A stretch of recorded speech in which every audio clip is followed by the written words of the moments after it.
안녕하세요. 책 읽는 문학관 여원입니다. 오늘 읽어드릴 책은 네가 유성처럼 쓰러지는 모습을 지켜볼 운명이었다입니다. 스노우보드 선수로 국제대회에서 경기를 치르던 중 사고를 당해 중상을 입고 구사일생으로 살아난 한 남자가 있습니다. 그의 이름은 토우야. 사고로 인한 트라우마 때문에 다시 스노우보드를 타지 못하고 무력한 나날을 보내고 있는데요. 그는 어느 날 식당에서 여명백식이라는 병에 걸린 여자 사키무라 리이를 만나게 됩니다. 여명백식이란 100끼의 식사가 끝나면 죽음에 이르는 희귀병인데요. 그녀는 수명이 닿을 때까지 함께 밥을 먹을 상대를 찾고 있었고, 토우야는 죽음을 눈앞에 두고도 웃으며 맛있게 밥을 먹는 리이가 이해가 되지 않습니다. 그 답이 알고 싶어진 토우야는 리이의 맛집 여행에 함께 하기로 하는데요. 앞으로 92끼, 앞으로 40끼, 앞으로 23끼, 앞으로 2끼. 둘이 함께하는 시간이 지날수록 서로에 대한 마음은 커져가지만 리의 여명은 줄어들어만 갑니다. 죽을 때를 기다리는 여자와 죽을 때를 놓친 남자의 끝이 정해진 맛집 여행. 내가 유성처럼 쓰러지는 모습을 지켜볼 운명이었다. 여운의 목소리로 잠시 만나보시죠. 구독과 좋아요, 알림 설정으로 함께 해주세요.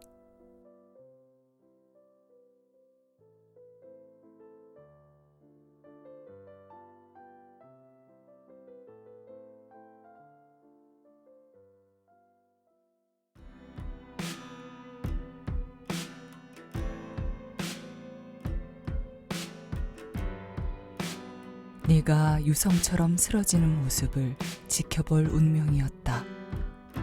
미나토 쇼지음, 황누리 옮김, 필름 출판사.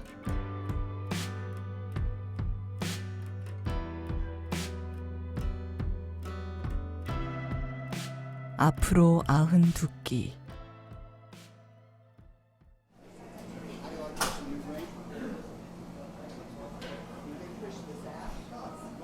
오래 기다리셨습니다. 남아시라스동입니다.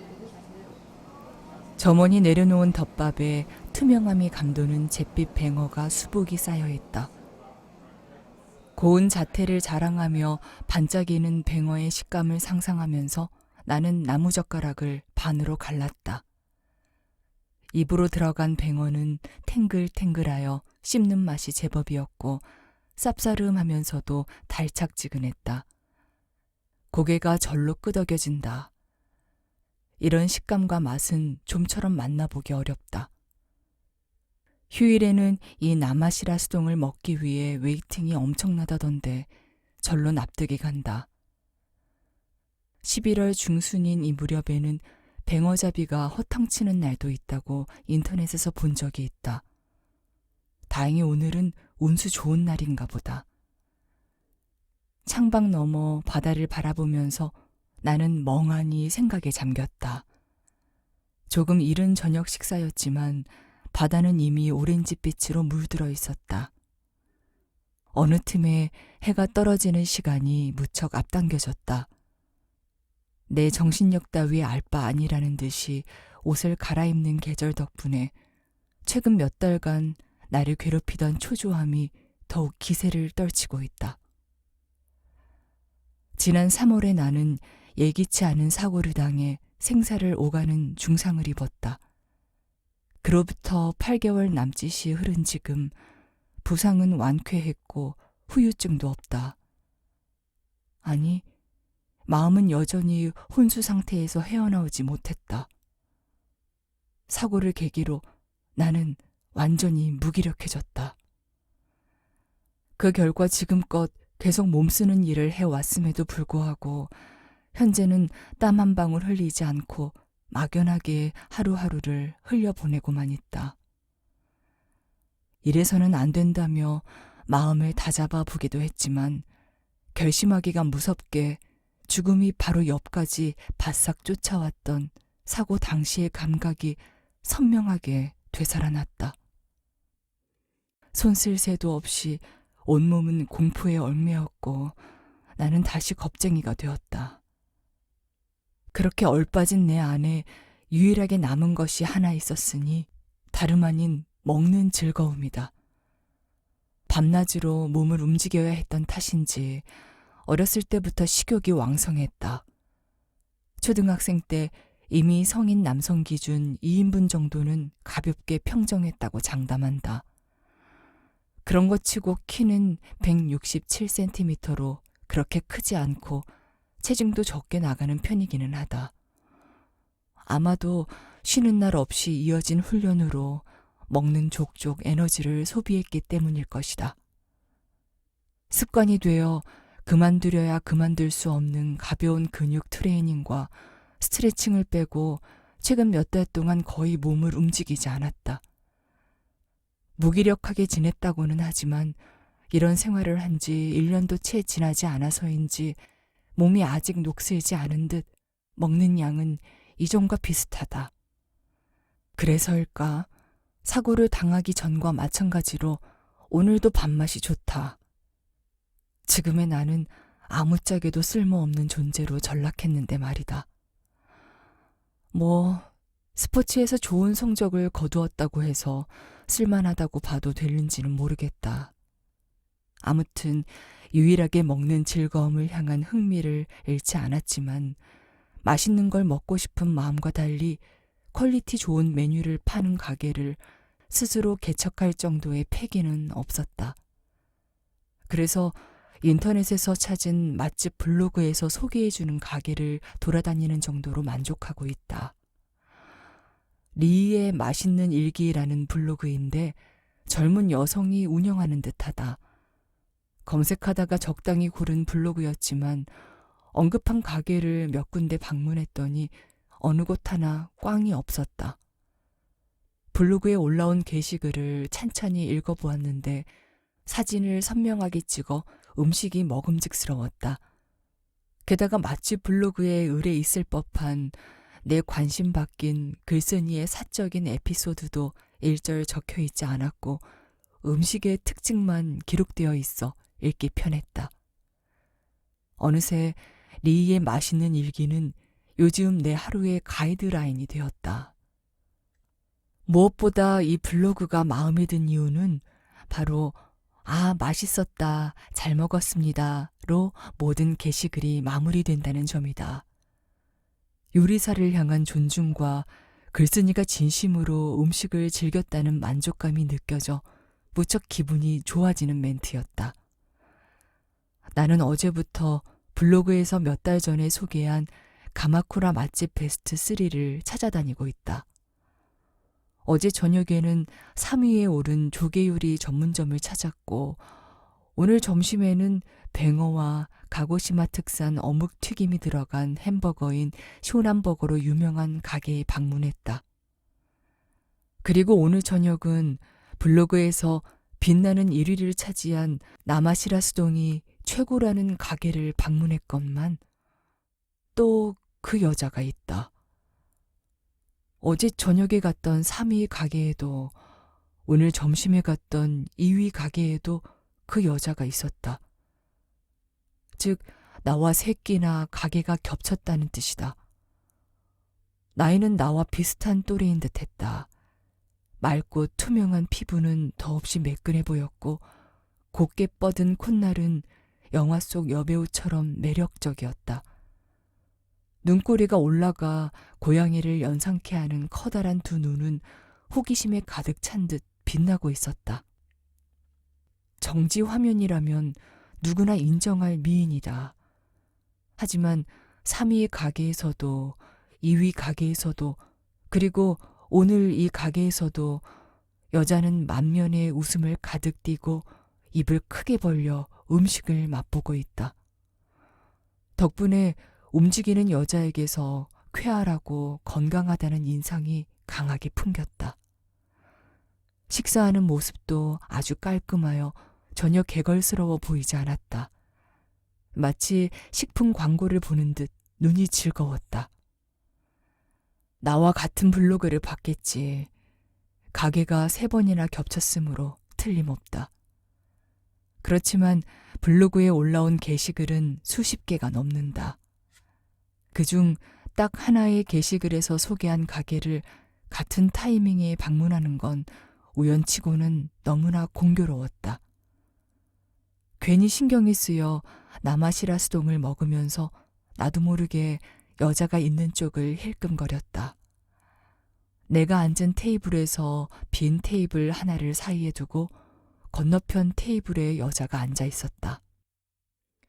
어제 봤을 때와 마찬가지로 변함없이 맛있다는 듯 여자는 나마시라스동을 만끽하고 있었다. 오버사이즈 파카에 스키니 팬츠를 입고 니트 모자를 쓴 캐주얼한 차림이었는데 제 몸에 맞게 핏이 딱 떨어져 남다른 센스가 엿보였다. 아, 맛있었다. 잘 먹었습니다. 여자가 두 손을 모아 웃으며 말했다. 그러고 보니 2위 가게에서도 3위 가게에서도 같은 행동을 했던 기억이 났다. 함께 온 사람도 없는데 말이다. 잠깐만, 그 말은 리의 맛있는 일기 게시글마다 등장하는 마무리 멘트였다. 그렇게 생각하던 차에 여자와 눈이 마주쳤다. 이어서 여자가 왜인지 관찰하는 것처럼 눈을 가늘게 뜨고 가만히 나를 쳐다봤다. 멋쩍어진 나는 눈을 피했다. 그러자 여자가 자리에서 일어나 나를 향해 걸어왔다. 저기, 안녕? 말을 걸어와 하는 수 없이 다시 여자 쪽으로 고개를 돌렸다. 멀리서 봤을 때는 어른스러운 미인이었는데 코앞에서 커다란 눈을 마주하니 성숙하기보다 귀여운 이미지에 가까웠다. 뭐야? 혹시 리의 맛있는 일기에 올라온 가마쿠라 맛집 베스트 3 보고 온 거야? 초면인데도 부침성 좋게 생글거리며 허물없이 말을 걸어왔다. 그럼에도 신기하게 껄끄럽지 않았다. 처음 말 섞는 사람한테 잘도 웃어주네. 맞아. 고개를 끄덕이자 여자의 얼굴이 환히 빛났다. 마치 눈앞에서 꽃망울이 터져 꽃이라도 만개한 듯 눈부셨다. 맞췄다. 와, 뿌듯한걸? 왜? 그 블로그 주인이 나니까. 진짜? 깜짝 놀랐다. 블로그 게시글마다 등장하는 말을 똑같이 한다는 사실을 눈치채기는 했지만 설마 본인일 줄이야. 상상도 못했다. 여자가 내 맞은편에 앉았다. 그러고 턱을 괴더니 거리낌 없이 나를 뚫어지게 바라봤다. 지금 몇 살이야? 하는 일은? 21. 아무 일도 안 해. 정면으로 시선이 부딪히자마자 날아든 질문에 무시하지 못한 채 대답했다. 그런데 대뜸 적당한 거짓말이 튀어나왔다. 스노우보드 종목 중 하나인 하프파이프에서 그럭저럭 성적을 내기는 했지만 내 인지도는 그렇게 높지 않았다. 하프파이프에서 활약하는 훨씬 유명한 선수가 있어서 스포트라이트는 아무래도 대개 그 선수에게 쏟아졌기 때문이다. 그 탓에 내 존재조차 알지 못하는 사람이 많았다. 무슨 일을 하는지 묻는 걸 보니 내 정체는 모르는 듯했고 그런 사람에게 구태여 신분을 밝힐 필요는 없었다. 게다가 날아오를 수 없는 하프파이프 선수는 백수와 다름없다. 그럼 나보다 1살 어리네. 동안이라서 더 어릴 줄 알았는데. 그리고 일을 안 해? 아싸. 왜 그렇게 좋아해? 이해가 가지 않았다. 그 편이 좋아서. 무슨 말이야? 내 블로그 읽을 정도면 보나마나 우리 둘 식성이 잘 맞겠지? 내 질문에는 대답하지 않은 채 여자는 상체를 앞으로 숙이며 살짝 흥분한 기색으로 말했다. 남이 하는 말을 귀담아 듣지 않는 성격인가? 그렇다면 멀리하고 싶은 타입인데. 그럴 수도 있고. 세상 무해해 보이는 것도 합격. 역시 네가 좋겠다. 여전히 내가 아무 일도 하지 않는다는 소리에 사실은 그렇지 않지만 기뻐하는 이유를 알 수 없었고 네가 좋겠다라는 말에 담긴 뜻도 짐작조차 가지 않았다. 다 떠나서 세상 무해해 보인다라는 평가는 의외였다. 한창 경기에 출전했던 시기에는 눈매가 매서워서 다가가기 어렵다는 이야기를 자주 들었기 때문이다. 틀림없이 지금 내 표정이 얼빠져 보이는 거겠지. 네가 좋겠다니 도대체 무슨 뜻이야? 맞다. 여행 친구로 좋겠다고. 성격도 무던해 보이고 마음 편하게 같이 돌아다닐 수 있을 것 같아서 딱 좋겠어. 이번에는 내 질문에 제대로 대답했지만 오히려 머릿속은 더욱 혼란스러워졌다. 여행 친구라고? 맛있는 거 찾아다니는 여행하자. 우리 둘이. 여행? 한 달 정도. 그냥 같이 맛있는 거 먹으러 돌아다니는 거야. 어때? 무슨 말 하는 거야? 당연히 안 되지. 여자가 눈을 반짝이며 제안했지만 나는 눈살을 찌푸리며 차갑게 대꾸했다. 정말로 이해할 수 없었다. 오늘 처음 본 사람한테 왜 그런 부탁을 하지? 애초에 나는 쓸데없이 생각하고 싶지 않아서 블로그에 소개된 가게를 돌아다니는 중이었다. 조용히 그저 멍하게 시간을 때우고 싶다. 이토록 에너지 넘치는 여자와 여행이라니 솔직히 사양한다. 그보다 신종 사기 수법인가 의심도 갔다. 내 말에 여자가 팔자 눈썹을 만들어 슬프기 그지없다는 표정을 지었다. 그렇게 단칼에 거절하지 마. 아주 잠깐이라도 좋으니까 내 이야기 한 번만 들어주라. 여자는 나에게 손을 뻗어가며 끈덕지게 부탁했다. 사실대로 말하자면 외모는 꽤 내 취향이었고 여자에게 부탁받는 것도 기분이 나쁘지만은 않았다. 그래도 안 되는 건 안 되는 거다. 이만 가볼게.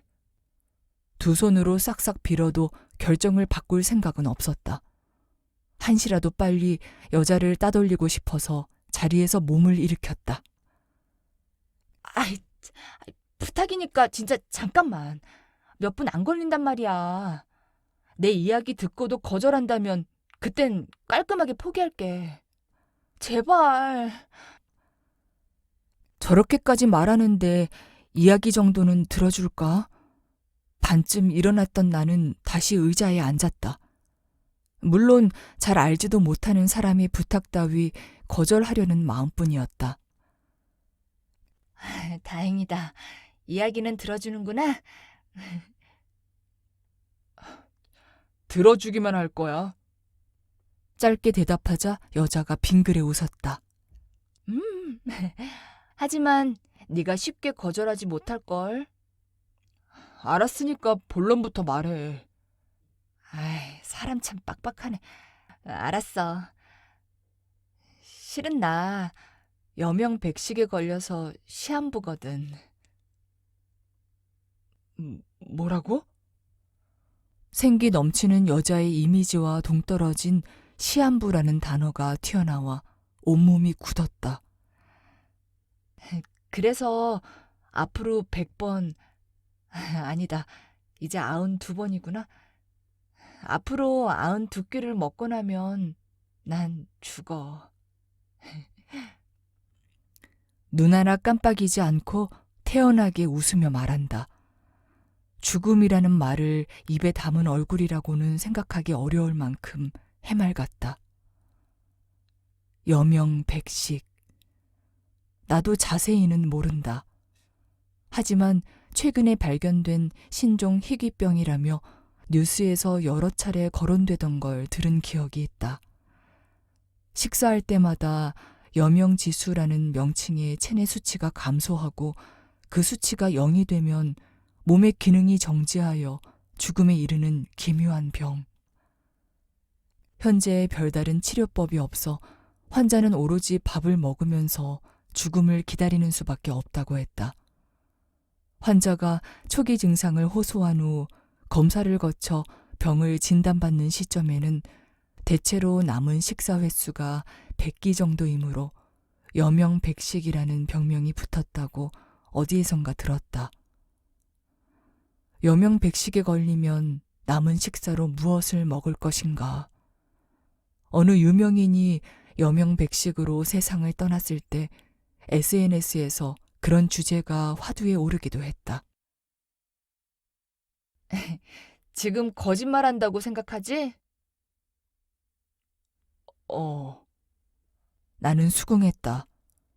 그도 그럴 것이 여자는 너무나도 생기발랄했고 죽음의 그림자 따위는 한치도 보이지 않았다.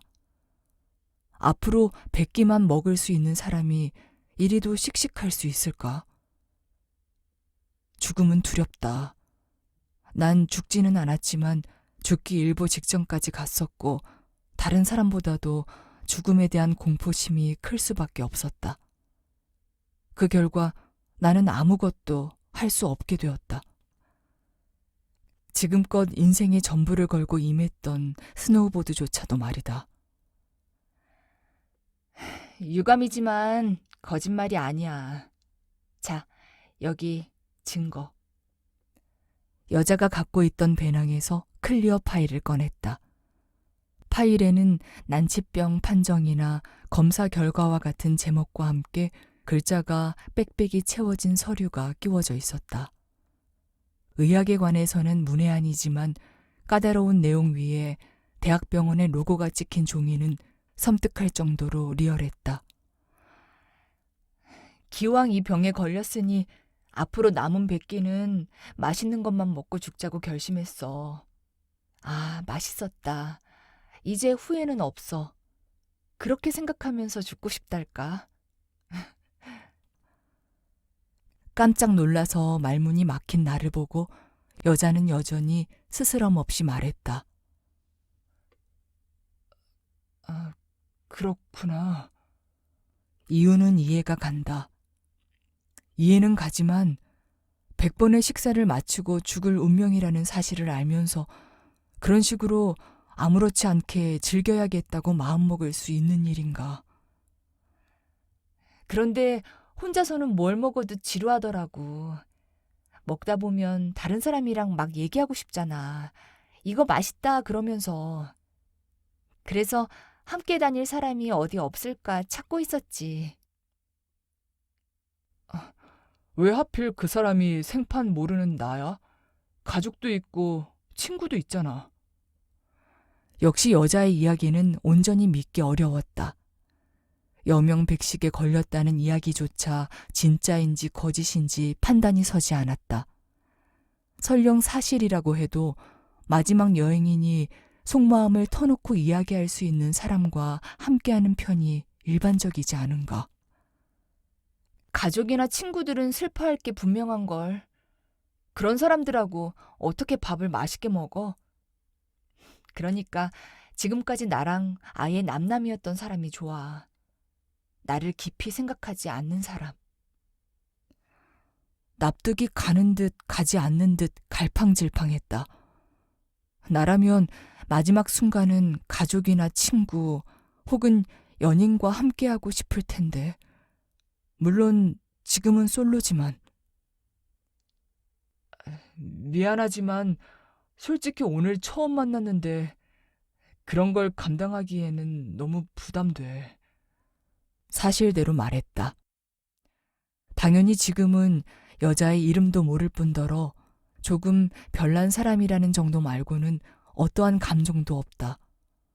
당장 내일 눈앞에 여자가 죽는다고 해도 살짝 가슴이 아픈 선에서 끝나겠지. 하지만 만약 함께 여행을 떠난다면? 성격이 정반대여서 다투는 일이 생기더라도 며칠씩 함께 시간을 보낸 사람이 세상을 떠나는 일은 나름대로 괴로울 것이다. 부담 가질 필요 없어. 그냥 같이 맛있는 거 먹는 게 끝이야. 죽을 때 옆에 있는 게 힘들다는 뜻이면 새끼 정도 남았을 때 쿨하게 갈 길 가면 되지. 발랄하게 터무니없는 이야기를 한다. 그렇게 딱 잘라 결론 지을 수 있는 문제가 아니었다. 한동안 어울리면서 밥 같이 먹던 애가 죽는다니 두고두고 기억날 게 분명해. 그렇게 철벽 치지 말고 제발. 죽어가는 불쌍한 소녀의 마지막 부탁인데 진짜 안 들어줄 거야? 미안. 정말 안 되겠어. 내가 거절하면 여자는 홀로 쓸쓸하게 죽어갈지도 모른다는 걱정이 들기도 했다. 하지만 아무리 곰곰이 생각해도 방금 막 만난 내가 여자의 마지막 여행에 동행해야 하는 명분을 찾기 어려웠다.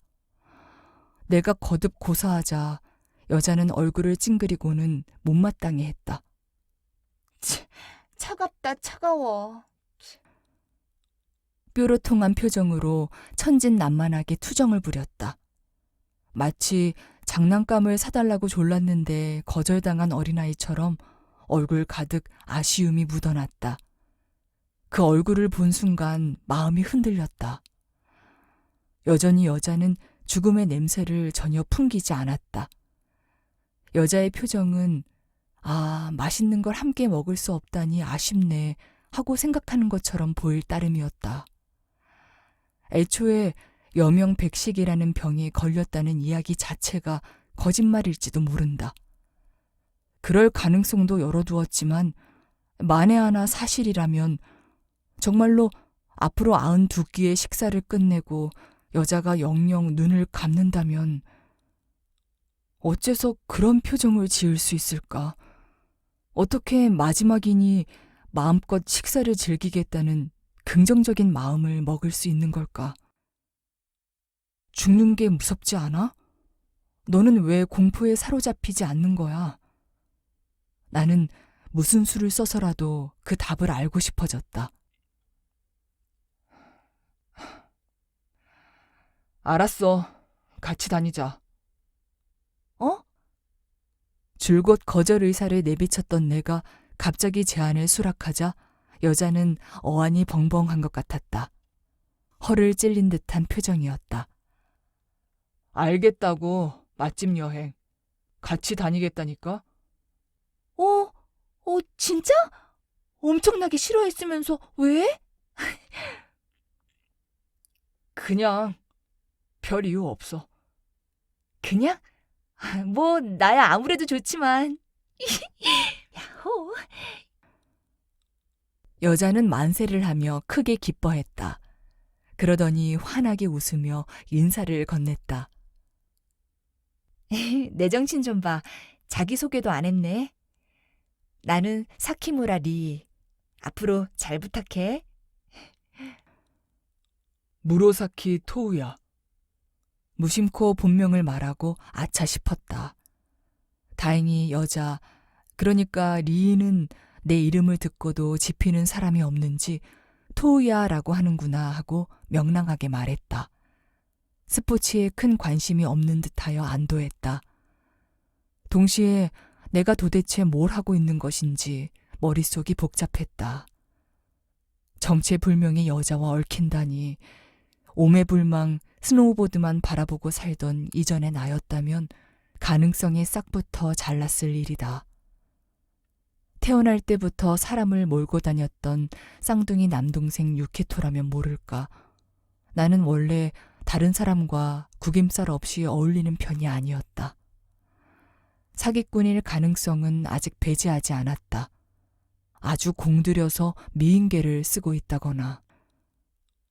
하지만 이 모든 가정을 차치하고 나는 너무나 궁금해졌다.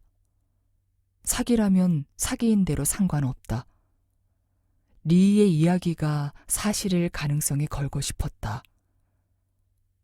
피할 수 없는 죽음이 예고되어 있는데도 이토록 즐거움을 추구할 수 있는 이유가 뭘까?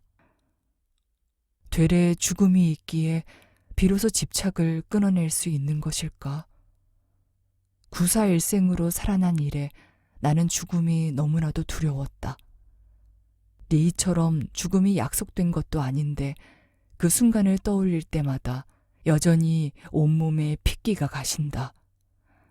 스폰서와 맺은 계약도 있기에 나는 곧 시작하는 이번 시즌에는 무슨 일이 있어도 복귀해야만 했다. 하지만 두려움이 가시지 않아 스노우보드를 머릿속에서 지우고 싶었고 뒤로 미뤄두기 바빴다. 그래서 알고 싶었다. 옆에서 지켜본다면 이 공포심을 극복할 수 있는 방법을 찾아낼 수 있지 않을까. 지푸라기라도 잡는 심정으로 여명백식에 걸린 리의 웃는 얼굴에 앞으로 펼쳐질 내 전부를 맡긴 것이다. 나마시라스동 가게를 나와 리와 헤어진 후 나는 가마쿠라역 근처를 돌아다니며 오늘 밤 묵을 호텔을 찾았다. 살 날이 얼마 남지 않았다고 주장하는 리와 만난 영향 때문일까? 여기저기 발걸음을 옮기는 와중에 인생에서 가장 목숨이 위태로웠던 그때의 사건이 머릿속에 선명히 되살아났다. 그래, 올해 3월에 겪은 일이다.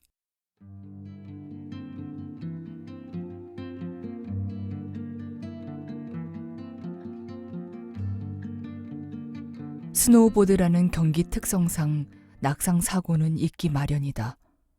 이번 사고도 그 경우에서 벗어나지 않는다. 옹알이도 하기 전부터 스노우보드를 타고 놀던 내가 수백 번 넘게 경험했던 흔하디 흔한 점프 실수다.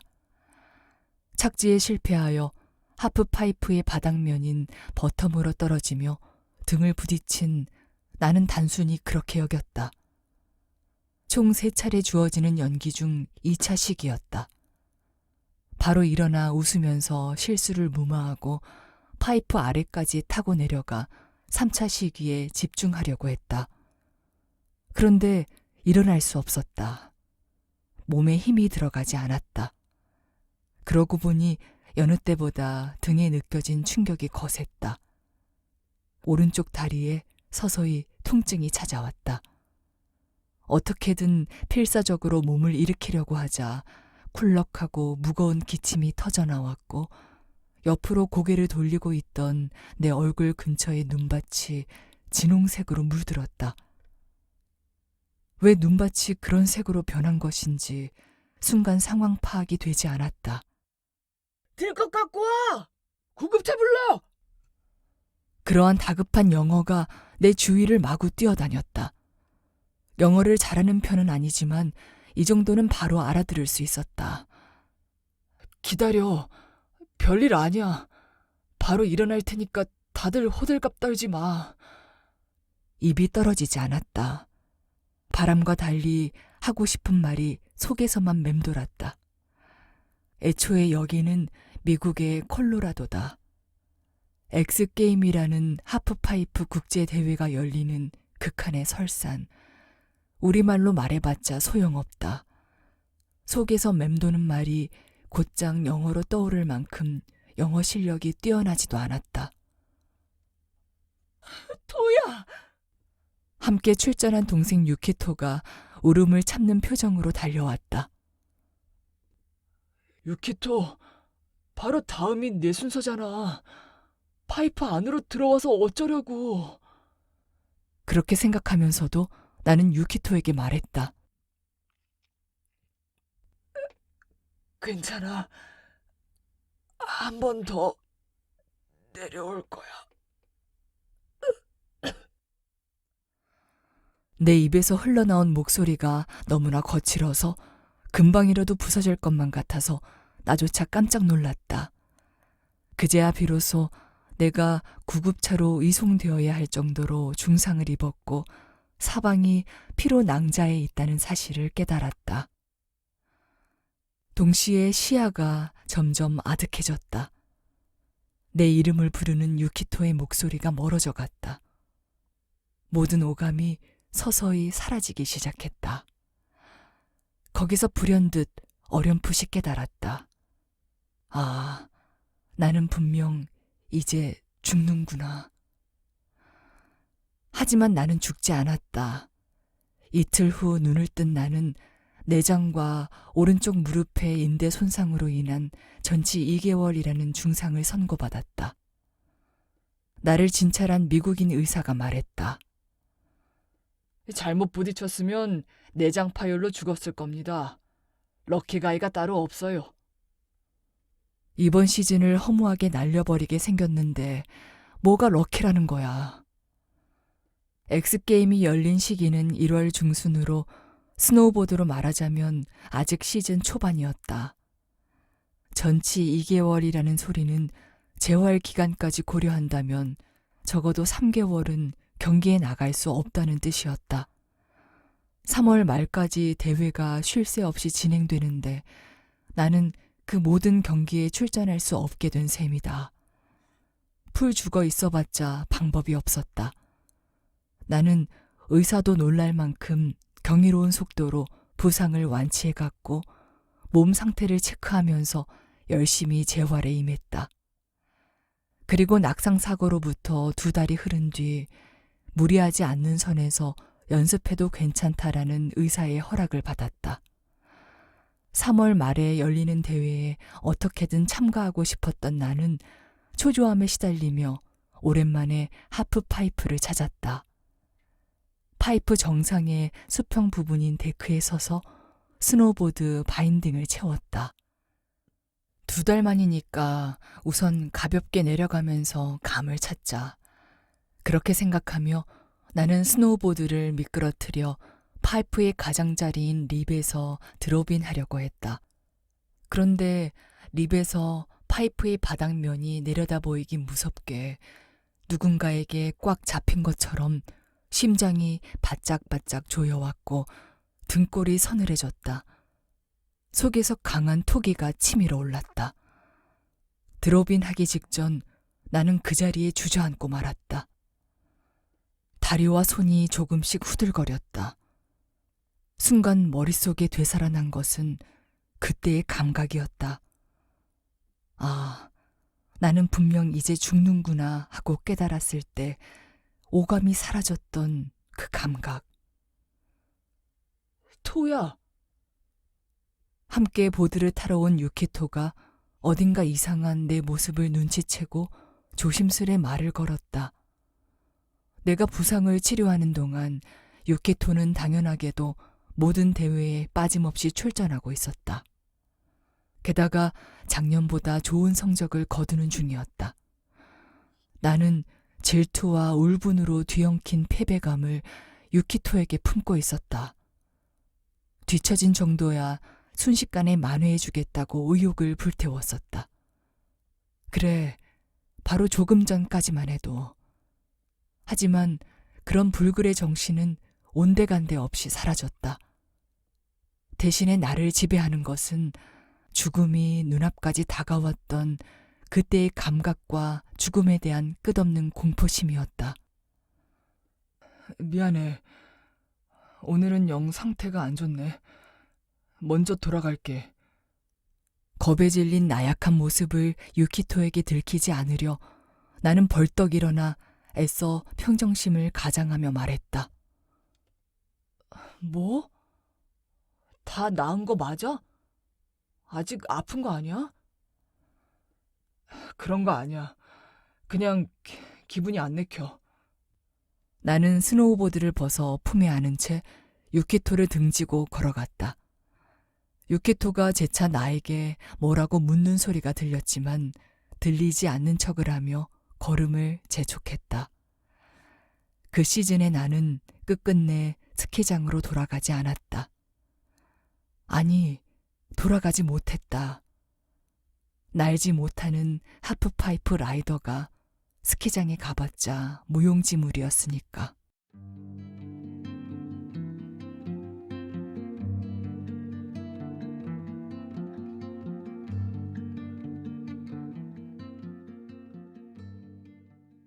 어쩔 작정이야? 혼자 남게 되고 새삼스레 생각했다. 첫 만남에 시한부 인생이라고 주장하는 여자와 함께 다니기로 하다니 스노우보드로 승리를 거머쥐는 데만 온 신경을 쏟았던 얼마 전의 나라면 절대 하지 않을 행동이다. 얼이 빠지면서 인생에 대한 집착까지 함께 사라진 걸까? 참고로 리도 근처 호텔에서 묵고 있는 모양이었다. 리는 올해 취직을 하고 본가를 나와 자취를 시작했는데 시한부 선고를 받고 며칠 뒤부터는 자취집에 돌아가지 않는다고 했다. 맛집을 효율적으로 돌아다니기 위해서라나. 죽음과 얽힌 일로 방랑하던 우리 두 사람. 참 얄궂은 인연이다. 샤워를 하고 나와 오랜만에 제대로 얼굴을 봤다. 다른 사람과 게다가 일단 여자와 함께 다닌다고 생각하니 갑작스레 내 꼴이 신경 쓰였기 때문이다. 장난 없는데. 불쑥 혼잣말이 튀어나왔다. 눈뜨고 봐줄 수 없을 정도였다. 재활 훈련을 할 때 했던 트위스트 펌은 덥수룩하게 자랐고 애쉬 컬러로 입힌 하이라이트도 색이 빠져 푸석푸석한 노란색으로 변해 있었다. 코끝까지 자란 앞머리 사이로 부릅뜬 눈이 보였다. 수염이 옅은 체질이라는 게 불행 중 다행이었다. 덕분에 아슬아슬한 선을 지켰다고 믿고 싶다. 동안인 것도 한몫하여 마치 해외에서 길거리를 떠도는 아이들처럼 보였다. 꼴이 이런데도 용케 말을 걸었군. 좀 더 멀끔한 놈한테 말을 걸었어야지. 위험하잖아. 리 입장에서는 외모에 관심 없는 편이니 밥을 같이 먹어주지 않을까 생각했을지도 모르지만 말이다. 그러나 이대로는 안 된다. 지금까지는 운 좋게 피해왔지만 번화가를 걷다가 불심검문을 받아도 할 말이 없다. 스마트폰을 꺼내서 주변에 있는 미용실을 검색했다. 이미 밤 8시가 넘은 시각이었지만 다행히 밤 10시까지 영업하는 미용실이 바로 근처에 있었다. 나는 바로 매장으로 달려갔다. 덥수룩한 머리카락이 싹둑싹둑 잘려나갔다. 머리끝에 살짝 남아있던 펌은 따로 손질하지 않아도 스타일리시한 느낌을 냈다. 애쉬 그레이 컬러도 내 피부톤과 잘 어울렸다. 사전 조사 없이 들어온 것 치고는 제대로 고른 미용실이었다.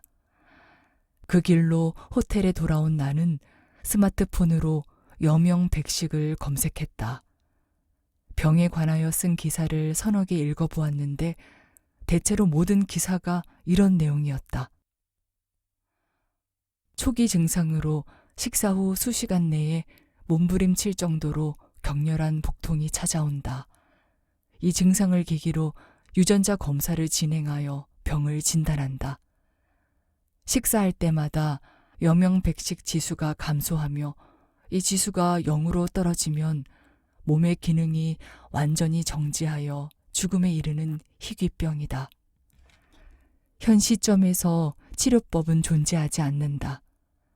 환자의 동의하에 절식이나 유동식 등으로 수명을 연장하는 실험을 진행한 바 있지만 씹고 삼키는 동작을 이용한 식사가 없는 날이 지속되면 음식을 먹지 않아도 수치가 감소하여 수명 연장으로 이어지지 않았다.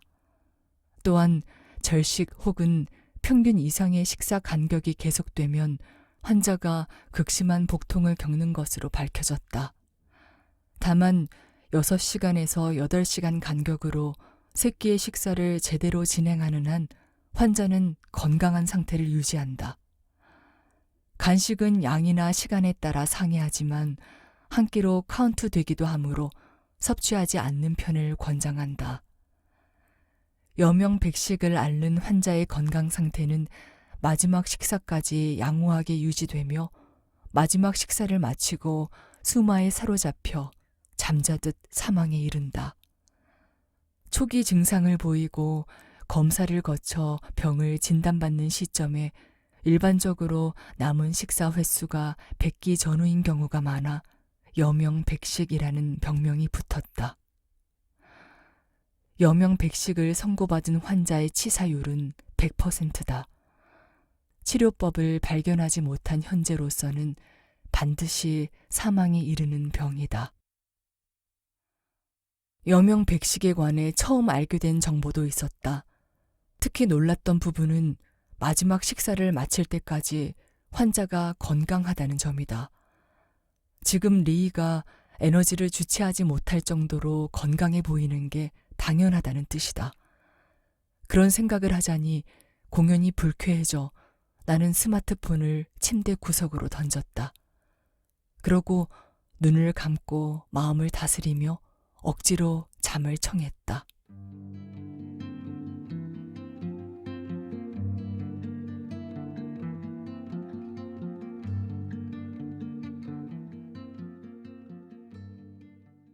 이튿날 리우와 아침을 먹기로 약속한 가게에 가기 위해 호텔을 나와 가마쿠라역에서 에노덴이라고 불리는 에노시마 전철을 타고 이나무라가사키역으로 향했다. 전철 차창 너머로 아침 햇살을 받아 윤술이 눈부시게 반짝였다. 너무나도 찬란하고 상쾌한 풍경이었다. 여명백식에 걸려 머지않아 목숨을 잃을 여자라든지 공포에 질린 나머지 하프파이프에서 스노우보드를 타지 못하게 된 남자 따위는 당연하게도 대자연이 신경 쓸 리 만무했다. 이나무라가사키역에서 내리니 가마쿠라역 동네보다 짙은 바닷바람이 나를 반겼다. 아직 겨울의 문턱에 선 계절이었지만 역시나 바닷가 근처라는 점은 무시하지 못하는지 뺨을 스치는 강풍이 몹시 시렸다. 여전히 눈부시게 햇빛을 반사하는 바다를 뒤로하고 몇 분 정도 걸어가니 만나기로 약속한 곳이 보였다. 요리도코로라는 가게였다. TKG, 톡 깨트려 먹는 계란덮밥이 인기라고 어제 리이가 알려주었다. 일본풍 모던 스타일이 돋보이는 세련된 외부 인테리어는 계란덮밥이라는 소소한 가정식을 파는 밥집이라기보다 카페라고 부르는 편이 어울렸다. 그러고 보니 블로그에 가마쿠라 맛집 게시글에서 번외편 아침 식사가 맛있는 집으로 소개한 내용을 본 기억이 있다. 가게 앞에 다다르니 먼저 도착한 리이가 커다란 캐리어에 손잡이를 쥐고 문 앞에서 기다리고 있었다. 리이는 내 얼굴을 보자마자 입을 떡 벌렸다. 이유는 모르겠지만 무척 놀란 듯 보였다. 뭘 보고 저렇게 경악하는 걸까? 토우야, 머리 자르니까 잘생겼네. 어제는 얼굴이 거의 머리로 가려져 있어서 몰랐어. 왠지 입을 삐쭉 내밀며 리이가 툴툴거렸다. 나를 응원하는 여성 팬이 적잖기는 했다. 스노우보드 기술도 회자되었지만 한편으로는 SNS에서 토우야파와 유키토파로 나뉘어 비주얼에 관해 신나게 떠드는 사람들이 있던 것도 사실이다. 이란성 쌍둥이라 생김새가 완전히 다른 유키토와 나는 누가 잘생겼는지는 둘째치고 여자들 사이에서 취향이 갈리는 모양이었다. 그래도 봐줄 만한 외모인데 왜 못마땅해 하지? 이왕이면 함께 다니는 사람이 못생긴 것보다 잘생긴 편이 낫잖아.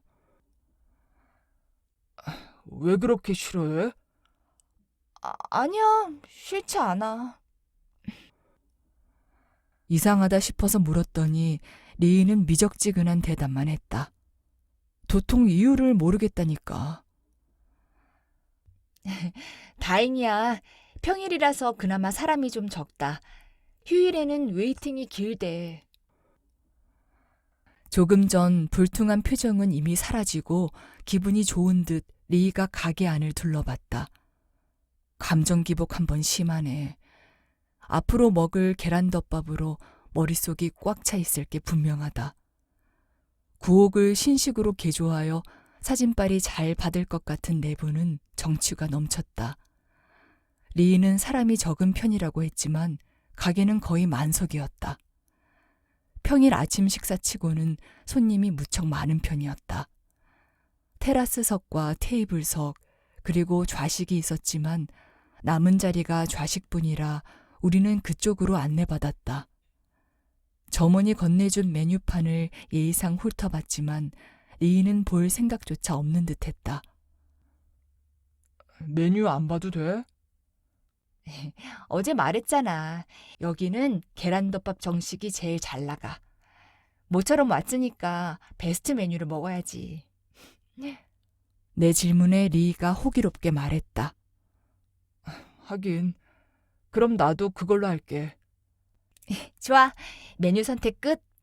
저희 주문할게요. 리이는 씩씩한 목소리로 점원을 불러 사이드 메뉴로 엄선한 계란을 추가한 정식을 주문했다. 잠시 후 계란 흰자가 담긴 그릇과 거품을 내는 용도의 그릇이 서빙되었다. 점원은 먼저 흰자를 섞어서 머랭을 만들고 밥이 나오면 그 위에 머랭을 부은 다음에 노른자를 얹어 먹어야 제일 맛있게 먹을 수 있다고 설명했다. 계란덮밥은 대충 만들어도 맛있는 간편식 아닌가? 조금 귀찮은데. 이 노동을 해줘야 세계 최고 계란덮밥이 탄생한단 말이지. 하지만 눈을 반짝이며 흰자 섞기에 열중하는 리이를 보니 팔이 조금 아플지언정 맛만 좋아진다면 확실히 손해보는 장사는 아니라는 생각이 들었다. 정말 맛있는 거에 진심이구나. 밥을 먹을 수 있는 횟수가 많지 않으니 한 끼 한 끼 허투루 먹을 수는 없겠지. 앞으로 한 달이 지나면 눈앞에 있는 리이가 죽을지도 모른다는 사실이 떠올라 살짝 침울해졌다. 흰자가 적당히 쫀쫀해졌을 즈음 마른 반찬과 된장국, 밥, 그리고 노른자가 나왔다. 아주 진한 주홍빛을 띤 노른자는 보기만 해도 농후한 맛이 상상되어 군침이 흘렀다. 머랭 상태가 된 흰자를 밥에 얹고 노른자를 그 위에 올린 다음 젓가락으로 노른자를 터뜨려 간장을 쪼르륵 부었다. 기다리고 기다리던 세계 최고 계란덮밥은 한 젓가락 입에 들어간 순간 말릴 새도 없이 감상이 터져 나왔다. 맛있다. 폭신폭신한 계란 흰자로 덮인 밥에 꾸덕꾸덕한 노른자가 어우러져 입안 가득 풍미가 넘쳐 흘렀다. 푸근한 집밥이 생각나는 맛이었지만 정말로 별미였다. 리이도 동의하는지 연신 고개를 끄덕이고는 오물오물 씹던 내용물을 꿀꺽 삼켰다. 그치. 전에 왔을 때도 생각했지만 이게 내 인생에서 넘버원 계란덮밥이야. 아, 방금 내 안에서도 넘버원으로 등극했어. 역시 토우야. 뭘 좀 아네. 내 블로그 애독자다워. 감상평을 나누고 나서 우리는 계란덮밥을 먹는데 집중했다. 나는 눈 깜짝할 사이에 한 공기를 비웠다.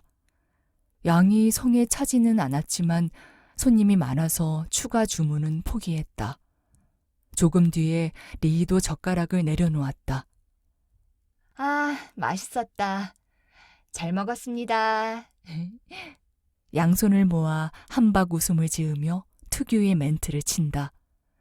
어제 나마시라스동을 먹었을 때와 같은 모습인데 바로 정면에서 그 말과 행동을 보고 들으니 새삼스레 멀리서 바라봤을 때보다 몇 배는 더 발랄하게 느껴졌다. 여명백식을 앓는 환자의 건강 상태는 마지막 식사까지 양호하다. 어제 본 인터넷 기사가 떠올랐다. 지금 눈앞에서 리이가 씩씩하게 밥을 먹고 있는 모습은 전혀 이상한 게 아니다. 하지만 아무리 그렇다고 해도 리에게 드리운 죽음의 그림자는 조금도 찾아볼 수 없었다.